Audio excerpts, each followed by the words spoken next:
We would never pull onto a busy freeway and let go of the steering wheel, trusting the car to drive itself to our destination.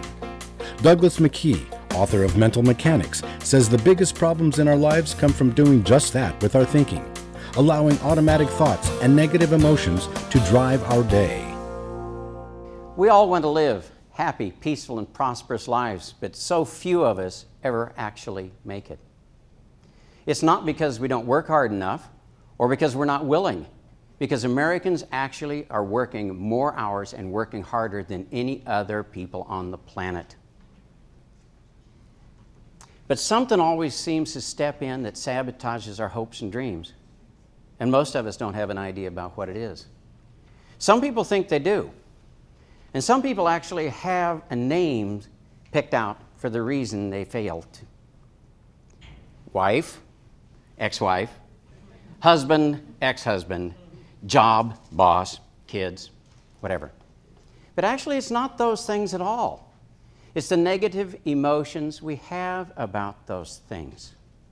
Now, why do we allow our negative emotions to dictate our lives? It's because we've been taught three things about emotions.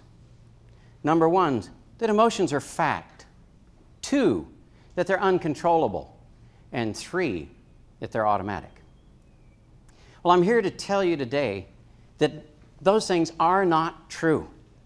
And the proof is that every time you have ever done something successful, you relied upon facts and reasoning. Now, what do I mean by success? It can mean a lot of different things. Driving to work here in Los Angeles is a good example. If you arrive on time without a ticket and without a wreck, that's a success.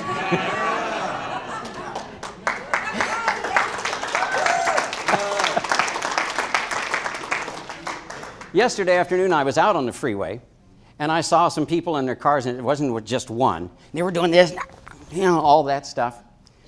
And it didn't take much lip-reading skill to understand what they were saying to each other. But they probably made it to work safely. So technically, it was a success. But if they had done a lot less of this, they could have probably even enjoyed their success. Now, to be certain, there are lots of different kinds of successes and degrees of success. Some people are phenomenally successful in parts of their lives and unsuccessful in others. Donald Trump's a good example. The guy can make money fall out of the sky. Well, actually, he makes it rise up out of the ground and stick up into the sky. But he can't have a stable marriage. Now, why is that? Well, it's because he obviously uses one set of techniques and thought skills while he's making money, and a very different one for his relationships. If he would take the same approach and apply the same skills that he uses to make money to his relationships would be worth millions, not just cost him millions. The little farming community I grew up in north central Kansas was incredibly musical. It was so musical that even the 8th grade put on operettas every spring. In the year I was in the 8th grade, the operetta was going to be the HMS Pinafore, and I was going to try out for the lead. Actually, the lead was in the bag. And that was in the bag because the vocal teacher had heard me sing ever since I was a little kid and knew I could do it. He just told me that I had to go through the audition process like everyone else, so it'd be fair. That was cool. But as the audition got closer, all of a sudden I noticed I started becoming afraid of the audition process. Why, I didn't know. But I found myself saying, you know, you're probably going to get up there and open your mouth and nothing will happen. Well, you can see what's coming. I got up there, I opened my mouth, not a sound. The piano starts all over again, I open my mouth again, not a sound. The only thing I remember about the rest of the audition was this feeling in my chest that I had just died. And the look on the vocal instructor's face as he was looking up at me going, what happened? Well, needless to say, I didn't get the lead. I didn't get a solo part, but I did get to sing in the chorus. What I did during that audition was what most of us do every day. I let my brain convince me that something was true that was not true. I let my fear convince me that I could not sing. I let my emotions, my negative emotions, sabotage my dream of singing the lead. Shortly after the audition was over and the operetta was over, I actually figured out what I had done. I had psyched myself out. This was before psyching oneself out had even been invented. And I made up my mind at that moment that I was never, ever going to allow my fear to interfere with my singing again. And it never did. I went on to sing in college, I sang weddings for years, and I had a blast doing it. When I was in the 8th grade, I had actually figured out the tool which would have stopped fear, anxiety, and stress in my life. But I only applied it to my singing. It wasn't until years later, actually when I started writing my book, that I went, oh, okay, I could have applied that tool to every aspect in my life.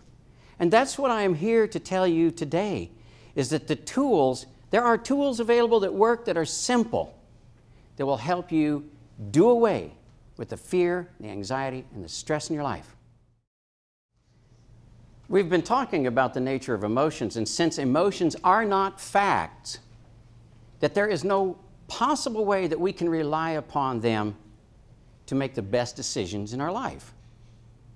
Now, what I want to do next is an exercise that will demonstrate actually the real basis for emotions, how we form them and how we store them. So everybody get comfy, kind of lean back, close your eyes, and then just listen to me for a little bit. Okay, nice deep breath.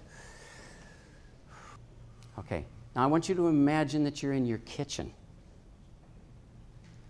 And you walk across the kitchen to the refrigerator door. And you open the refrigerator door, and right there on the shelf in front of you is a big, juicy lemon. You pick the lemon up, and you can feel its coolness. You can feel that unique texture that a lemon has. It's kind of like a little oily, rubbery. And you take the lemon across the kitchen to where you prepare your fruits and vegetables, and you take your favorite knife, and you slice the lemon lengthwise into 2 halves, and the juice squirts out. Then you turn the lemon on its side, and you cut it into neat little slices. Then pick up a slice and hold it under your nose and inhale that lemony smell. Now bite into the lemon. Feel the juice. Okay, you can open your eyes. Whose mouths are watering? Right here, sir. Just about everybody. Okay, I want to demonstrate another facet of emotions that is really, really important. And I want you to please take a look over here at this picture of this beautiful sunset. I took this picture in our backyard. My wife Gloria and I stood out there for 30, 45 minutes watching this marvelous thing unfold. And it was really, really beautiful. By the way, is anybody's mouth still watering? No.